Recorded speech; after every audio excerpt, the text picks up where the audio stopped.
My name is Joseph Kane, and my project is on behavior biometrics. Now, first of all, what are behavior biometrics? Well, first of all, what are biometrics? Biometrics are measurable, usually physical traits unique to an individual. For example, while general security measures might include something like a password, that wouldn't be biometric because someone could take your password, or you could give your password to someone else. It's something that maybe only you know, but it's not something inherently, measurably unique to you. On the other hand, something like a fingerprint would be a biometric because you can't give your fingerprint away to somebody else. It's something that is unique to you, and it can be measured to help identify you. These are often used in security. That's why if you ever watch spy movies, they have eye scanners and fingerprint scanners and voice checkers. Now, behavior biometrics are another type of biometric that's something measurable related to you, but rather than just physical characteristics, it has to do with your behavior. Now, in general, this can include things such as the way you walk, or the way you talk, or the way you sign your name. But specifically how it relates to technology, this will often be things such as how fast you scroll through websites, when you linger on a website, what you look at, the way you type on a keyboard or a touchscreen, how fast you type, which keys you check more than others, how many typos you have, and anything else related to how you behave on a website or on a device that can be measured, and therefore a profile can be created out of it that could theoretically be used to identify you. Now, behavioral biometrics have a lot of potential applications and can do a lot of good. For example, one of the main applications of behavioral biometrics is security. Now, passwords, which are generally what you think of when you think of online security, are kind of limited in that they act as a gate at the front door of your account or whatever it is you're trying to protect. It's all at the front, which means that once you put in your password, you have free reign through the rest of the website. But also, if somebody else gets your password, once they get through that first security check, they can do anything they want. Behavior biometrics are different in that they can be applied not just to how you log onto a website, but also all your behavior on the website. For example, if someone steals your Facebook information and they log onto your Facebook, if Facebook uses behavior biometrics and they realize, hey, the person using this account is not behaving at all like normal, then that could throw up a red flag, and they could check, hey, is this you or is someone else who's not supposed to be on your account logging on? Behavioral biometrics are also unobtrusive because it's something that happens in the background.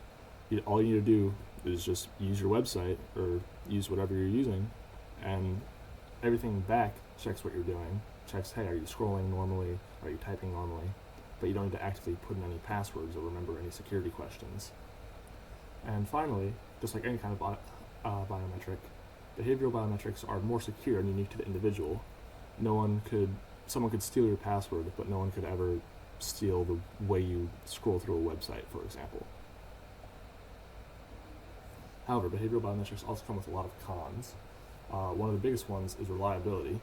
It's pretty easy to check, is a password right or is a password wrong? But it's not at all clear how you exactly would measure behavioral biometrics. For example, maybe you're having an off day, maybe your habits change after time, maybe just any number of things could happen so that you're not acting totally normally. Maybe you scroll a little fast one day, maybe you type a little slower, maybe you hurt your hand so you don't move normally. Well, is the website going to throw up flags constantly at you? That would be annoying. So you can't make it too sensitive. But on the other hand, if you don't make it sensitive enough, then what's the point? It doesn't provide any security if any kind of action wouldn't get flagged. So it's very hard to dial in on how sensitive biometrics should be and just how reliable they are in general. Additionally, there's no way to hide if a website is asking for a password. You have to put in a password to use it later, so you know what's happening. But behavioral biometrics can be tracked without your knowledge. You don't need to be informed that they're happening necessarily, and even if you are informed that your behavior is being tracked, the average person really has no idea what that means or how exactly it's being tracked. Even if you consent to behavioral biometrics being tracked, it's still not transparent, and the average person doesn't really know what's going on under the hood.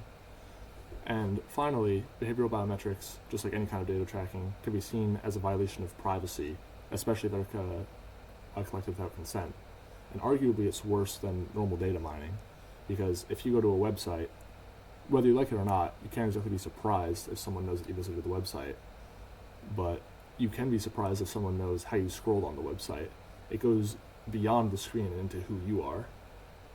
It's one thing to go on the internet and people track how you use the internet, much another thing for someone to look through the screen into how you're typing on your keyboard. It feels like a worse violation in certain ways. Now, the tracking of behavioral biometrics can have a lot of consequences. Some of them are good, some of them are bad, some of them are intended, and some of them could be unintended. The most intended consequences, as I said, are generally used for security and fraud detection. These are the main applications of behavioral biometrics. Another intended consequence, which is a little worse for the average user, is that companies who track these biometrics will have a much more complete data profile on their users, and it's potentially another way that you could be tracked from website to website or from account to account. However, unintended consequences could be that there are an uptick in false positives, which could create an increased hassle for users. What I mean by this is, as I touched on earlier, behavioral biometrics are tricky to get reliable. So even if a company tries their best, it's very possible that a normal user just using their account could be constantly getting flagged, like, hey, is this you? Is this you? We think you're acting weird. And the company doesn't intend that, but it's something that can very rarely happen and just cause a pain. Data leaks and privacy violations, just like any other information that's collected, if it's not collected very securely, it could be leaked.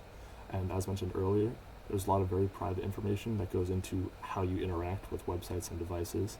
So if that gets into malicious hands, then that would obviously be bad. And finally, this could increase normalization of mass surveillance.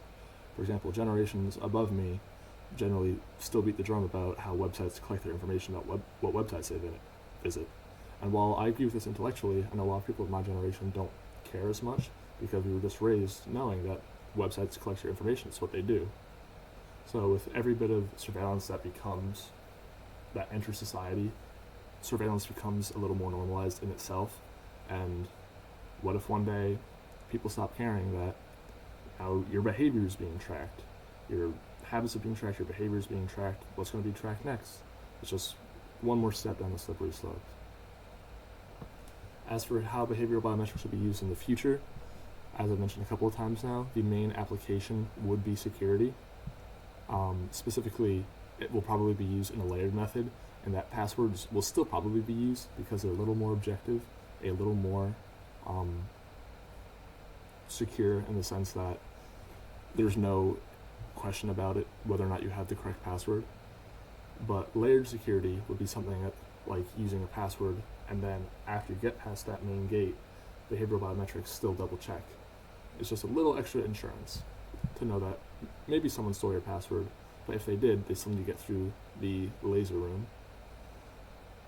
And laws and regulations will also have to evolve in the future to keep up with this new form of data tracking, because it still hasn't been implemented incredibly widely, so a lot of laws have lagged behind. Europe, and the European Union specifically, currently has the General Data Protection Regulation, which considers behavioral biometrics to be personal information and therefore offers it certain protections as it does any other personal information that's collected. While the US currently doesn't have any national federal laws covering behavioral biometrics data collection, the Data Protection Act has been introduced a couple times, most recently in 2021, and this would offer similar protections as Europe covers behavioral biometrics with, where it would be considered personal data. But at the moment, that hasn't been approved by the Senate. So until it's reintroduced or something similar is approved, then it is currently up to states to decide how they want to regulate the collection of behavioral biometrics. And finally, the scenario, the ethical dilemma that my project will be on concerns the head of development of a certain company that is basically deciding whether or not they want their app to secretly collect behavioral biometric information on their customers. He's in a position to vote on the matter, and it needs to be determined whether or not it will be ethical for him to vote for the proposed development of behavioral biometric tracking. And here are my references.